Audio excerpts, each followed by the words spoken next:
Bab 1001. Putri Purnama. Yang harus diketahui, Sekte Qin, jika dibandingkan dengan Sekte Wendao yang besar ini, yang paling kurang dari diriku adalah waktu dan pengalaman.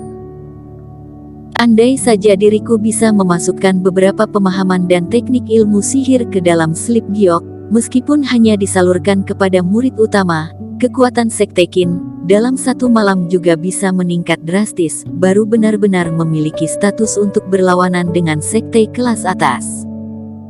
Jika hari ini terjadi, sebuah sekte dari dunia luar memiliki status menjadi sekte pertama dunia tersembunyi.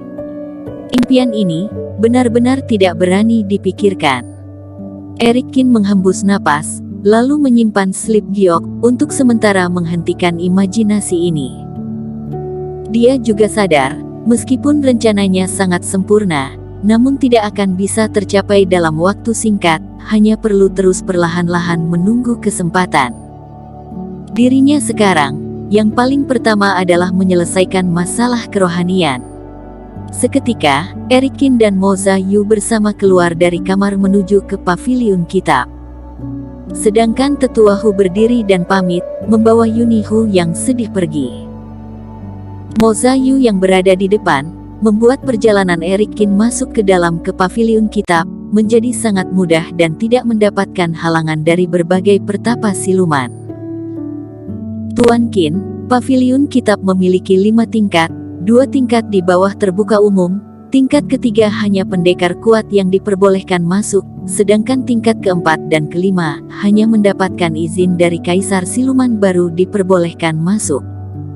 Sambil berjalan ke dalam, Mo Zayu sambil memberi memperkenalkan.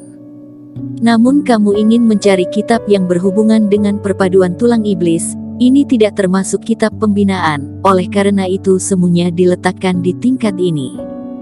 Di sini aku bisa memberi kamu izin untuk masuk ke dalam untuk mencari. Maaf, merepotkan. Setelah menerima batu giok tanda identitas yang diberikan Mo Zayu, Eric Qin memberi salam. Tempat penyimpanan kitab Kaisar Siluman, di dalamnya memiliki formasi yang banyak, penjagaan yang ketat. Namun jika memiliki batu giok ini, kamu bisa berjalan kemanapun tanpa ada yang menghalangi, tapi hanya berada di tingkat 1 dan 2 saja. Setelah masuk ke dalam tempat penyimpanan kitab yang luas ini, Eric Qin langsung terpesona dengan kitab-kitab yang ada di dalam ini, bagaikan lautan buku. Semuanya mengatakan ini adalah klan iblis dalam dunia tersembunyi, saat itu didirikan oleh iblis monster yang ditangkap oleh 3 sekte. Tetapi, kitab-kitab ini, apakah berasal dari para iblis monster ini juga? Eric Qin merasa di dalam ini pasti ada rahasia lain, berita yang disebarkan oleh sekte Wendao, belum tentu nyata. Kedatangan Eric Qin menarik perhatian pertapa siluman yang sudah ada di dalam paviliun kitab. Di tempat ini, tidak peduli manusia atau siluman, semuanya dengan wujud manusia. Namun Eric Qin malah tidak menutupi aura manusianya. Di antara para pertapa siluman ini, status sebagai kultivator biasa sangat kelihatan. Cepat lihat, tidak menyangka umat manusia bisa masuk ke sini, benar-benar langka. Oh, saudaraku, pengetahuan kamu terlalu dangkal. Setiap beberapa dekade pasti akan mengadakan perkumpulan klan iblis, akan banyak manusia yang memasuki paviliun untuk menerobos paviliun. Namun, perkumpulan klan iblis belum dimulai, orang ini seharusnya sendirian ke paviliun untuk menerobos paviliun. Para siluman mulai berargumen. Setiap tatapan mata terus menatap gerak-gerik Eric Qin, suara mereka pun terdengar oleh Eric Qin. Menerobos paviliun. Niat Eric Qin bergerak, dia juga mendengar penjelasan dari Mo Zayu, paviliun ini memiliki 5 tingkat, tingkat ketiga meskipun terbuka untuk umum, namun hanya terbuka untuk orang yang memiliki kemampuan. Ini juga bisa menjadi tempat untuk melahirkan pendekar kuat, asalkan sudah mencoba, maka nama baik akan tersebar. Jika bisa mendapatkan pengakuan dari tingkat ketiga ini, bisa membaca kitab teknik yang ada di dalamnya, semuanya merupakan pendekar kuat, dihormati oleh semua orang. Tetapi, perjalanan dia kali ini, demi menyelesaikan masalah laut kesadaran, Eric Kin tidak berniat menjadi pusat perhatian. Tidak memedulikan perhatian dari semua siluman, Eric Kin berdasarkan petunjuk yang diberikan oleh Mo Zayu, dari rak buku yang jauh menemukan sebuah kitab kuno, lalu membacanya dengan tenang. Melihat Eric Kin bukan datang untuk menerobos paviliun, orang yang awalnya terus memerhatikan dia pun berkurang, lalu tidak memerhatikan dia, sibuk dengan urusan masing-masing.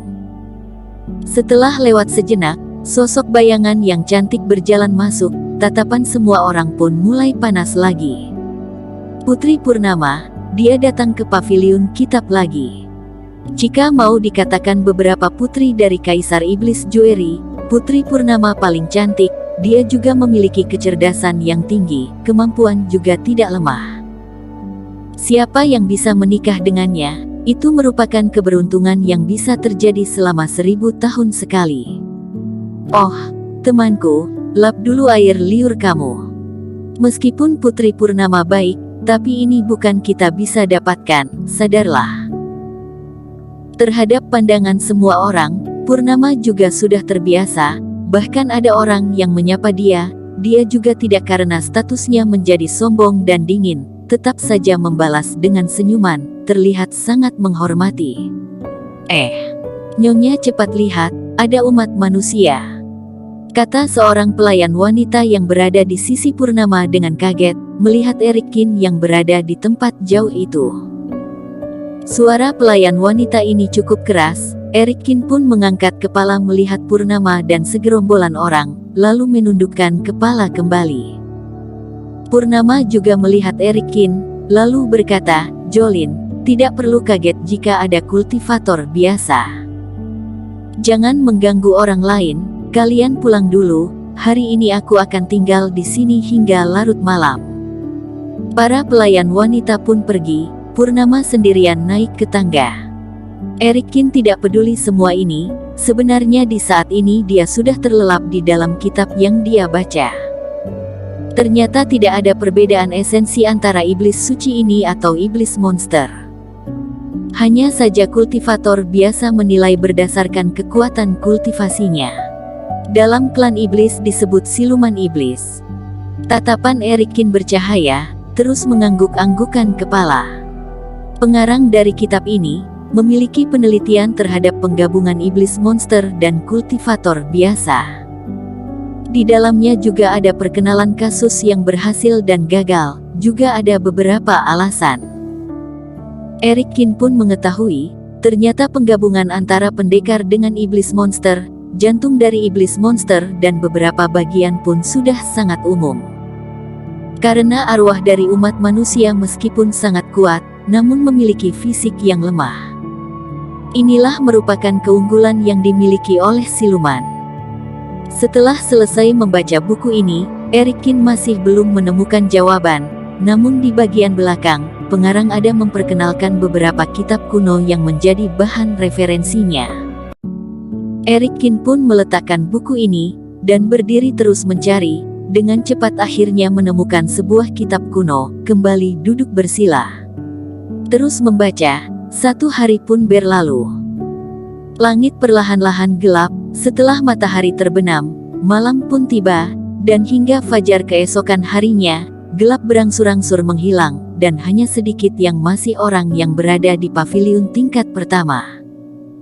Dari arah tangga terdengar suara kecil, Putri Purnama turun dari atas, dengan sepasang mata yang lelah, lalu melihat ke sekeliling. Lalu berhenti di salah satu sosok bayangan. Umat manusia ini masih ada di sana, dan begitu terlelap dalam membaca.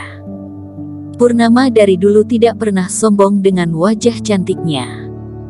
Namun dari kecil hingga sekarang, sudah menjumpai banyak orang yang terkagum-kagum setelah melihat kecantikan wajahnya, bahkan lupa dengan urusan dia sendiri.